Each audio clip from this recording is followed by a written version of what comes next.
انا بحب نادي الزمالك، بعشق نادي الزمالك. انا يعني مش عارف والله العظيم، ما عارف يعني. انا مش اروح ازاي والله العظيم، ما مش عارف اروح. انا هروح عند والدتي عشان ما اروحش لبيتي، عشان انا عارف ان في ناس مستنياني دلوقتي. يعني انا مش عارف ليه بيعملوا فينا كده. يعني اللعيبه ما بيبصش حتى للجمهور، يبصوا للجمهور والنبي. النبي شوف المحل في الزمالك، والمحل في الزمالك كابتن شوبير. ده وليد، ده انت صوتك حزين جدا يا وليد. قطع يا كابتن شوبير، قطع يا كابتن شوبير، انت اشعرت لي جسمي والله.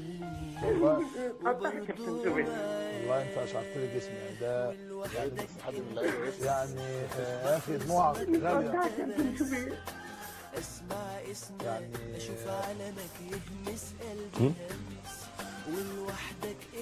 طب ليه الدموع؟ ايه اللي طب ايه اللي يعني ايه ليه الدموع؟ صعبان عليك للدرجه دي؟ طب اعمل حاجه يا كابتن. اعمل ايه؟ شوف انت ايه الصح، حط ايدك في ايد الناس، اقف مع الناس عشان تعمل حاجه، لان الدموع دي اكيد غاليه قوي. دموع واحد بيحب الناس. ولا ايه يا كابتن احمد؟ طبعا مفيش كلام. يعني اصل لما يكون واحد صعبان عليه النادي بهذه الطريقه انت ما تعرفش يعني احنا بنتكلم قد ايه. يعني حبنا لنادي الزمالك يعني ما عندكش فكره. زي الكابتن عصام قال حاجه، قال ان احنا كنا بنزعل لما ونعيط. بيقول لك بنعيط لما بنخسر. ده انا اقول لك على واقعه جاي اصل جديده.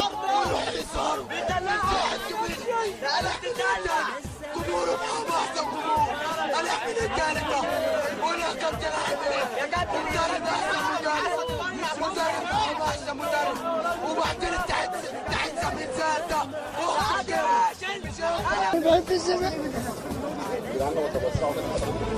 والله العظيم، بحب الزمالك.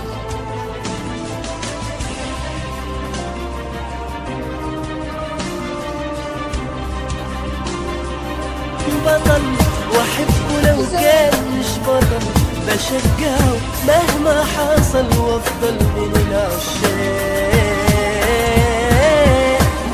مرة عيد عيدوا علينا حزين. انا بصراحة اقسم بالله انا الماتش اللي فات عيطت، ومش عايز اقول لحضرتك ضغط عالي وحزين جدا، لان انا مش هو ده الزمالك اللي بيحصل فيه كده. مش هو ده. صعب حرام ان احنا نسيب نادي الزمالك. نادي الزمالك بنهار. يعني اقفوا شويه ويعدوا ويحسبوا، وانا حبك جوا قلبي ودمي مدوبه.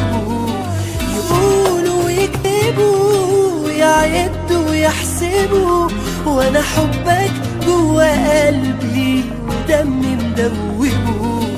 يقولوا ويكتبوا ويعدوا ويحسبوا، وانا حبك جوا قلبي ودمي